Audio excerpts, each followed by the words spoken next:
ওয়াশিংটনের Hilton hotel. চারদিকে তখন উৎসবের আমেজ। হোয়াইট হাউস সংবাদদাতাদের বার্ষিক নৌশভোজ বলে কথা। হাজারো অতিথি ভিড়ে উপস্থিত খোদ মার্কিন president Donald Trump, first lady Melania আর পুরো মন্ত্রিসভা। কেউই ভাবেননি এই আভিজাত্যের আড়ালে উৎপেতে আছে চরম আতঙ্ক। হঠাৎই ছন্দপতন, উৎসবের সুর থমকে গেল মুহুর্মুহু গুলির শব্দে।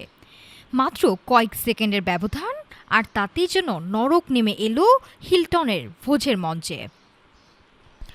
যেখানে একটু আগেও ছিল করতালির শব্দ, সেখানে এখন শুধু বাঁচার আকুতি আর আত্মচিৎকার। ঘটনার আকস্মিকতায় হতভম্ব অতিথিরা মুহূর্তেই আশ্রয়ের খোঁজে বেছে নেন ডাইনিং টেবিলের নিচ।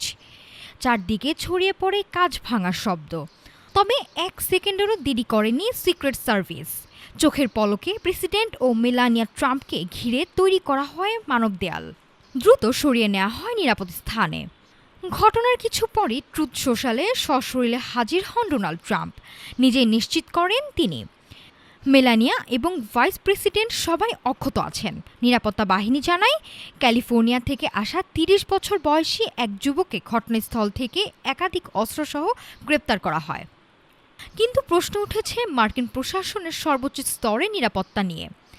যেখানে খোদ প্রেসিডেন্টের উপস্থিতি, সেখানে কিভাবে একাধিক অস্ত্র নিয়ে ঢুকে পড়ল এক হামলাকারী।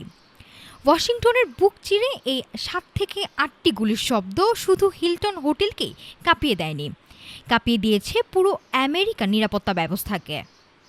বর্তমানে হোয়াইট হাউসে নিরাপদে ফিরেছেন ট্রাম্প দম্পতি।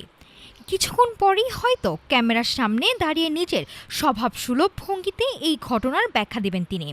তবে সেই রাতের আতঙ্কের রেশ হাজারো অতিথির মন থেকে এত দ্রুত মুছবে না। নাফিসা সামিয়া, ঢাকা টুডে।